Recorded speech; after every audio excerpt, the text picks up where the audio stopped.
Could it be true that a high-ranking Nazi doctor was secretly brought into Canada by executives representing Big Pharma? Nobody ever thinks conspiracy when talking about those polite Canadians. But Canadian corporations want to make money too. And did the small town of Bowmanville, Ontario, unknowingly become the home base for secret Nazi drug tests, designed to make us all sick? Bipolar disorders, depression, there really has been a massive increase over the years.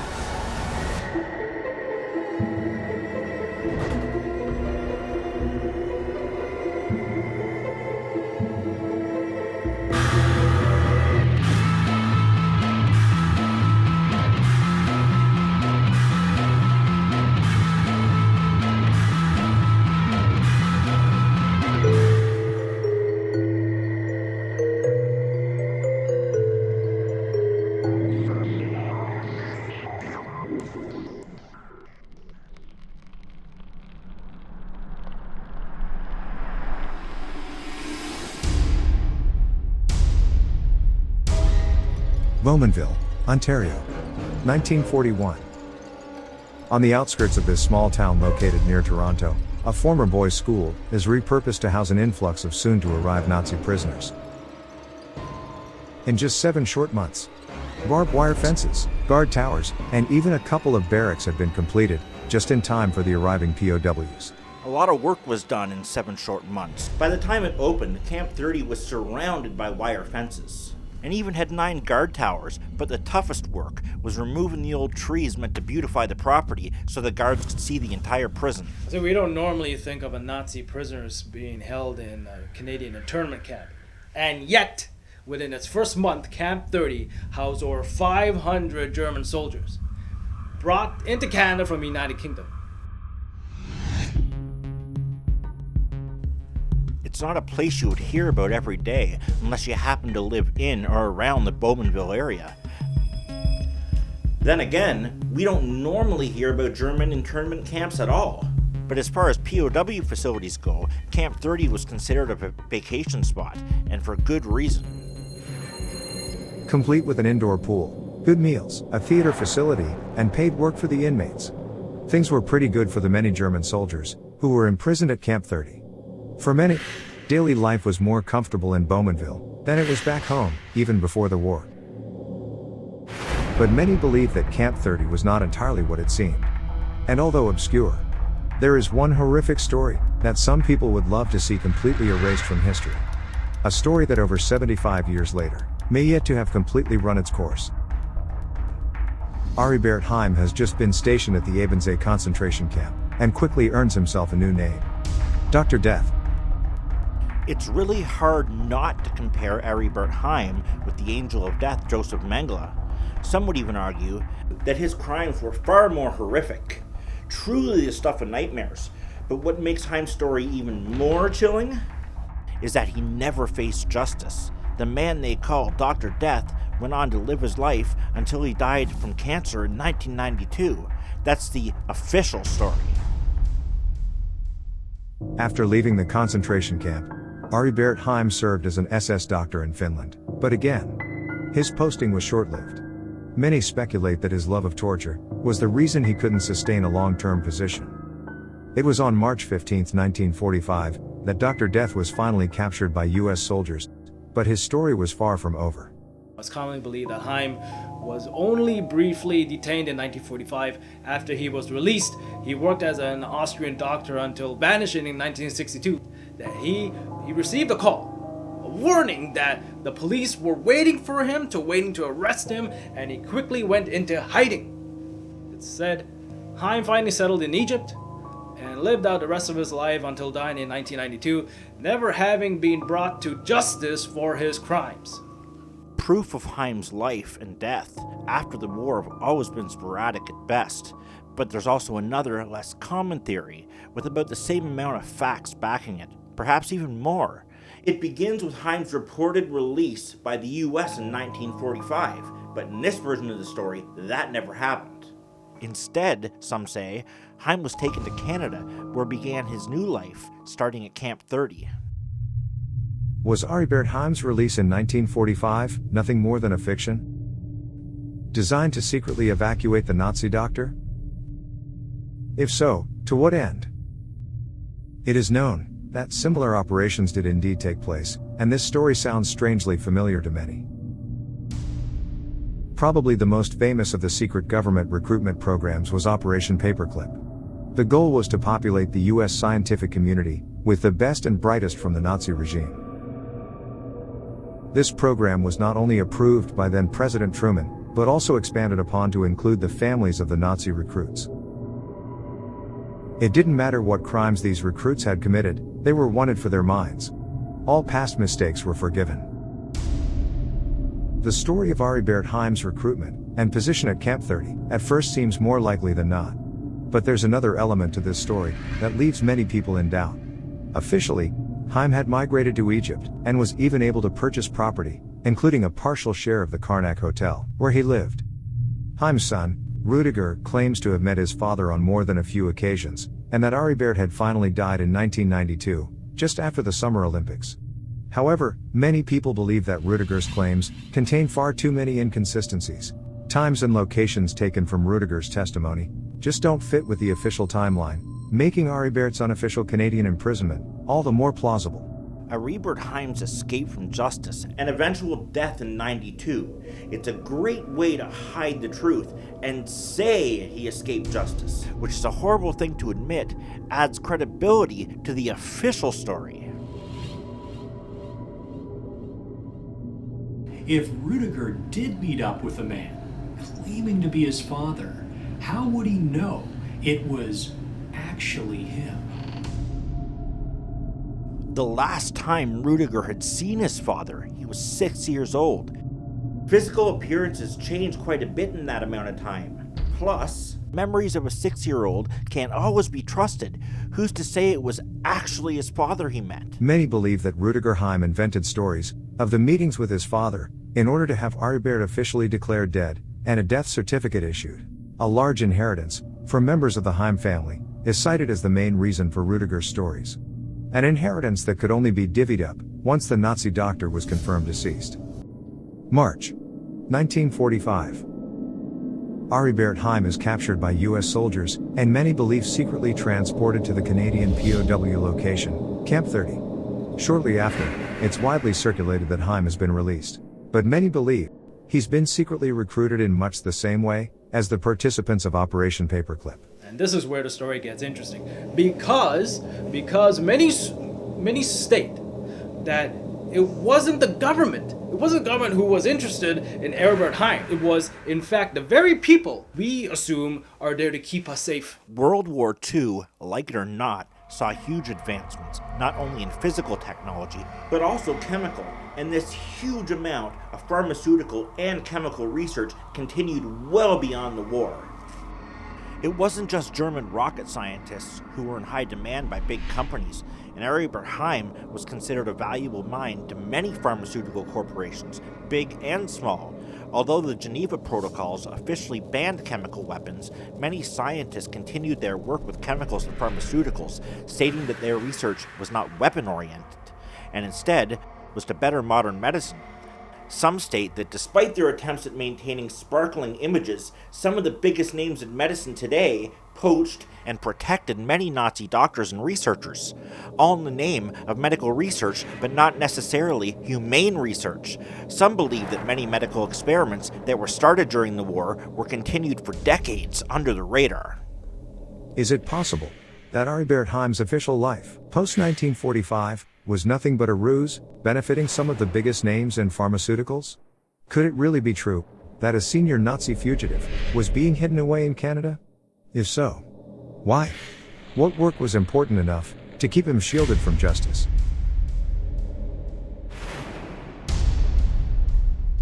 Bowmanville, Canada, 1945.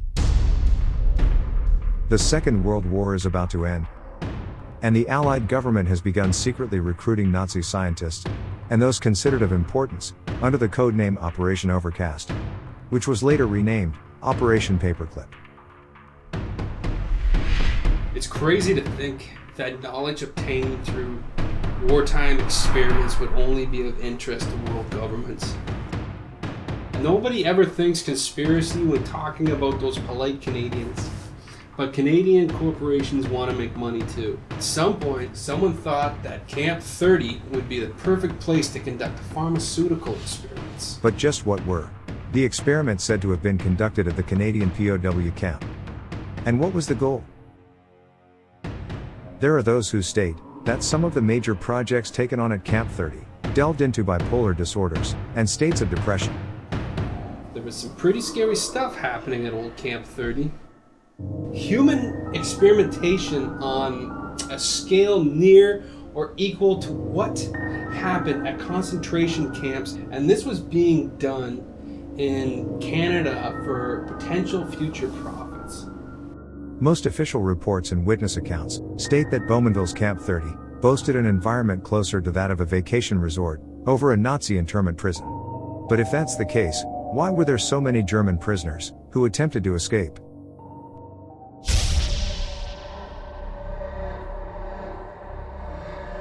Men crawling through razor wire, attempting to break free.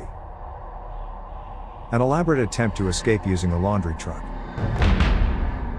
Even an attempt to dig tunnels underneath the camp, using tin cans as shovels.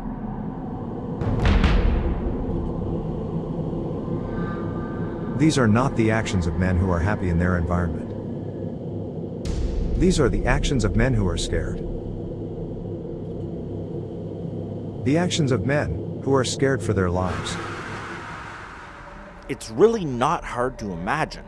The one universal trait of humanity is greed. Greed isn't the domain of any one culture. And when conducting wartime research, profitability after the war is always at the back of people's minds. Unofficial reports state that research was being done on the effects of additives to foods and even local water supplies. But what's really scary is that these additives were being tested not as a treatment of an illness, but as a cause.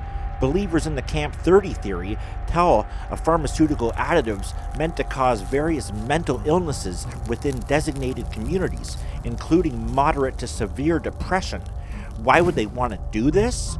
Because they would have the cure. It's not like these things don't happen. Fluoride is not routinely added into the drinking water, even though it's a neurotoxin. Like we're told, is there to help reduce tooth decay, and I'm sure that it probably does. But let's not forget that although it's common knowledge now that always wasn't the case, many people forget that when rumors of fluoride in the water first started, it was 100% denied. Even today, do you really think that when it's time to test a new chemical, nobody's at least thought of slipping a little into our water? Of course they have. And it's the easiest and the quickest way to get the data that they need. So if the goal was to make people mentally sick and profit from the cure, a question often asked is why Aribert Heim? Generally, there's a big divide on why. Dr. Death was chosen to be spirited away to Canada to head up to this top secret endeavor. On one side of the argument, convenience. Could it really be that simple? Could Aribert Heim have been chosen simply because he was already in custody and easily obtainable? His evacuation to Canada could be done quickly and quietly, with no one being the wiser. The Nazis had the smart doctors, the doctors in demand. I believe the prevailing thought is that of the time if a doctor or scientist was held in high regard by Hitler's regime, they must for sure be worth their salt. Nobody's saying people thought Nazis were good people. Quite the opposite. But if you ever want a doctor who had unique experience, there was only one source. Heim's capture by the US soldiers essentially amounted to him being offered up on a golden plate as a plausible theory. But then you have the other side of the argument. The atrocities committed by Nazi doctors is vulgar and terrifying. So horrific in fact, that most of the medical research from the time is officially considered of no medical value. And yet despite the official stance, the data obtained from them is used all the time. Even today. Could Aribert Heim have actually been recruited, not out of convenience, but because of his extensive, nightmarish experience that could be directly put to use by those who had a need for his form of research and sought to recruit him? I have no doubt they wanted his experience, as tainted as it was. But you need to remember the world was different back then. It was easy to turn a blind eye to what someone had done during wartime on another continent. It was easy to say that what you were doing was for the good of the company. This was medicine after all. The future good was always on the tips of people's tongues, as was the profit. Late March, 1945. The Allies were about to declare victory over the Nazis, and in a little over a month, Hitler would commit suicide. SS Dr. Aribert Heim, known as Dr. Death, has just been picked up by US troops, and shortly after, officially set free. But in secret, the US government had been recruiting the best and brightest of the Nazis for their own technological and scientific programs. Operation Paperclip is almost in full swing, and on the Canadian side of the border, a similar program is taking place.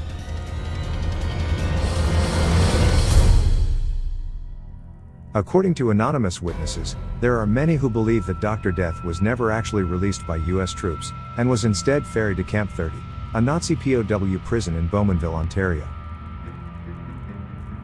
Once there, he was given a new name, as well as a small team of German prisoners as his aides. Heim's objective was simple. He was to continue his work on depression-causing pharmaceuticals, a field of medicine that would one day provide large profits for his employers. Heim was given the power to leave any form of moral code at the door, and even authorized to spike local water supplies with his experimental chemicals. It's also been said that Heim was given people considered as undesirables when needed, to further speed up his work. Essentially, Aribert Heim was told to do what you got to do for results, even if it meant doing the exact same things or some things that while playing doctor at the concentration camps. You need people to experiment on? Okay, here you go, pal. We got a homeless man who's been annoying shop owners. You need to expand the scope of experiments. Just spike the local water supply. Don't worry about it. We won't tell anyone. It's said that once Camp 30 was shuttered, about half a dozen Germans opted to remain in Canada, working for Heim as part of his research team. It's believed the superior living conditions within Canada, and the fear of returning to a destroyed Germany, was a deciding factor for most. Aribert Heim is said to have continued his work at various labs for a little over 3 decades, and that the conspiracy to make Canadians sick was put into action as early as 1985. It's believed that the worldwide rise in manic disorders and depression is a direct cause of the slow poisoning by the pharmaceutical giants, who of course, now have various medicines to treat these illnesses. If you look at the rising stats, especially in adolescence, most would agree that something has changed over the decades. Now, consider there's a pill for pretty much everything. These pills must be taken consistently and are not cheap. I'm not suggesting that depression is a new thing.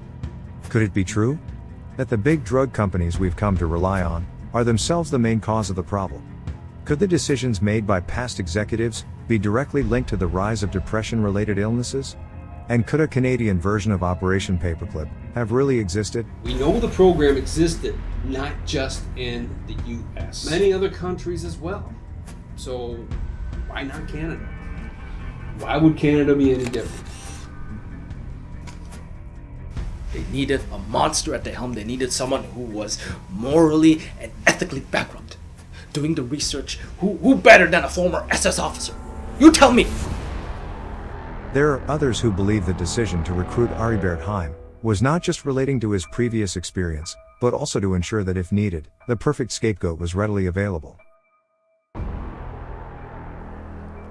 Aribert Heim was known for his human experiments. Heim was known to be a ruthless, maybe even totally crazy Nazi. If any of this ever got out, they could simply say to the public, "We tried to give him a second chance. The opportunity to do some good in the world, but I guess what they say, once a Nazi, always a Nazi." Deniability. Although it could have come to light that Aribert Heim was recruited, much the same as Operation Paperclip was eventually found out, his employers had the ability to deny the details of his work, to deny knowledge of any wrongdoing. The fact is that many people believe Heim's employers went to great lengths in order to keep deniability a factor. Certainly, they had no idea Heim was conducting human experiments again. Obviously, they had no idea that you could be dosing the water. He promised them he had changed and seemed genuinely remorseful of what he'd done. Talking about it now seems like a joke, but back in the 1940s, people were more trusting and information was harder to come by. There was no internet, and truth be told, after changing his name and providing him a brand new life, nobody ever thought Haim and his assistants would ever be found out. There's no question Big Pharma simply didn't care. The fat cats couldn't have cared less. In many ways, the practices of government and business have always been ruthless in more recent times. Ethics and morality have come into play because it's only recently that the magnifying glass has been brought down onto big business. We like to say that times were different back then, but were they? Right is right and wrong is wrong. Today, the remains of Camp 30 sit silently, and any evidence of Dr. Death's imprisonment or research have long been removed or turned to dust. The darker stories have stopped emerging as the decades have come and gone. It's all hearsay and stories at this point. But is it possible? I believe so, but I also believe we'll never really know 100% for sure. But many of the stories do make sense. They do follow a believable timeline. Bipolar disorder, depression, there really has been a massive increase over the years. Some may say it's simply a matter of awareness, but personally, I don't think so.